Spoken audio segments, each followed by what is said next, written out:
The era of Shane Waldron lasted 9 games and he was fired. This is 2 offensive coordinators in the last 12 months for Matt Eberflus. The Matt Eberflus regime still in charge. We're still not clear on that, but Thomas Brown has taken over as the offensive coordinator, and it really has sparked a little bit of excitement. Now, we're going to break some of this down.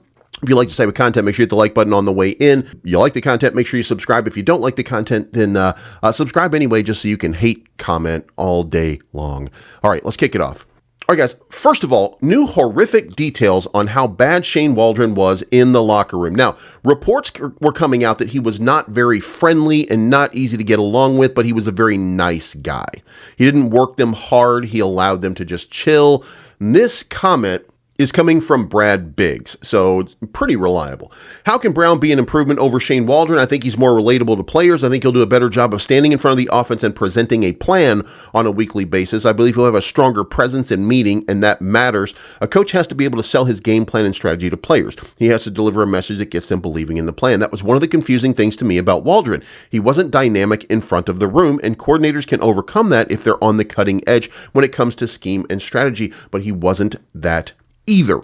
Now, that leads us to an important comment made here by DJ Moore in an interview yesterday, and what he said was, this was kind of uncomfortable. In the video above, he mentions how the coordinator would hear players' requests for certain plays to be called, but wouldn't make the adjustment until a few drives later. Often he would wait until halftime to get something done, which explains why the team had constant issues with slow starts. Now, let me also point out, and I want to be very, very clear about this, this was the same problem with Luke Getsy. They didn't like to make any changes until halftime, and those changes inevitably led to a conservative approach where they were not trying to air the ball out, and they were not trying to control the ball, get yards, and they became very, very predictable. That's Matt Eberflus, by the way. That's not these offensive coordinators. That has to be the strategy that they want to take going into it. I can't stress this enough. This is a Matt Eberflus problem, but let's continue. So he wasn't making adjustments very quickly. He wasn't thinking on the fly, and it seems Waldron rarely brought the entire offense together in meetings, instead opting to keep guys separated by position group. This is a guy who doesn't have command over his offensive team. And look, they made the change very quickly, to their credit, and they're moving on. Maybe this guy, Thomas Brown's going to be a little bit different. But look, even better, Keenan Allen explains what went wrong with Shane Waldron. And Keenan Allen said, I would say just probably he was too nice of a guy. I think during the OTA's training camp, he kind of fell into a trap of letting things go, not holding people accountable. Obviously, those things lead to a slippery slope. A slippery slope, like, for example, on the regular, Keenan Allen, who never drops the ball, dropping the ball repeatedly. This guy's missing a lot of passes.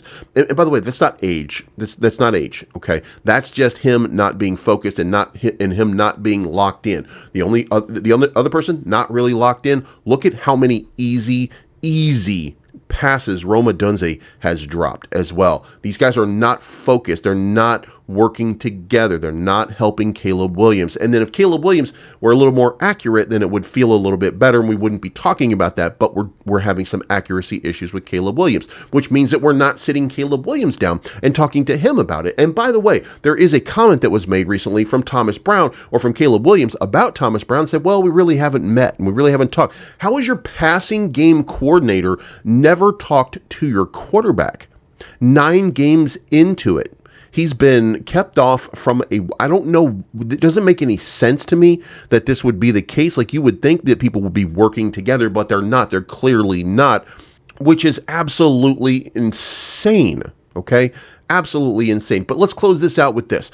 There's a former coach here who has proof that the shift to Thomas Brown can save the Bears season. Now, who that coach is B? Chuck Pagano.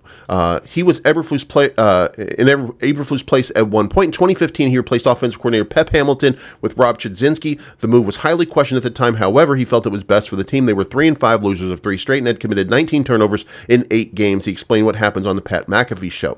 While he didn't have the Colts scoring a ton more points than Hamilton, he did manage to drastically improve their efficiency. Indianapolis had only 9 turnovers in the second half of the season. As a result, the team went 5-3 and finished 8-8, narrowly missed winning the division over Houston. The next season, the Colts ranked 8th in points and 10th in yards. So what we're looking at right now if this plays out the same way, is a great opportunity to fix some of the problems with this team. This does not mean, right here, that is not to say that Thomas Brown will transform the Bears into a juggernaut. Instead, his different voice and more demanding approach might be what this unit needs to snap out of its funk. And here's the thing. Keenan Allen drops a few balls. He doesn't get benched. There's no accountability. Accountability is just a word that Matt Eberflus tries to throw around. And I know that I feel like I'm picking on Keenan Allen, but I'm not really. I'm just pointing out that a veteran like that shouldn't be dropping balls. And he has dropped a few very easy catches and game-changing catches, dare I say it. Same thing for Rome Odunze, but he's a rookie. That's a little bit different. DJ Moore, we saw DJ Moore walk off on a play. Who allows that to happen without a clear penalty? They didn't have a problem with Tyreek Stevenson sitting out for almost a play. Again, accountability. Tyreek Stevenson dogged it on that Hail Mary and then just casually went up and tipped the ball to the wide receiver. And the next week he's playing most of the game because Terrell Smith gets injured. But, you go to your third man up. You don't go to your guy who just screwed your team. You don't do that, right? There's no accountability.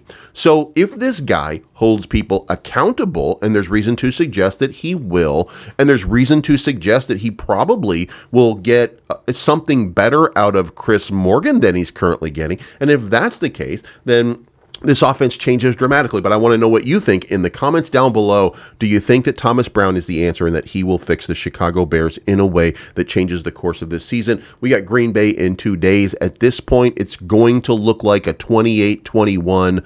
I think we're going to score some more points, but it would look like a 28-21 Green Bay victory here.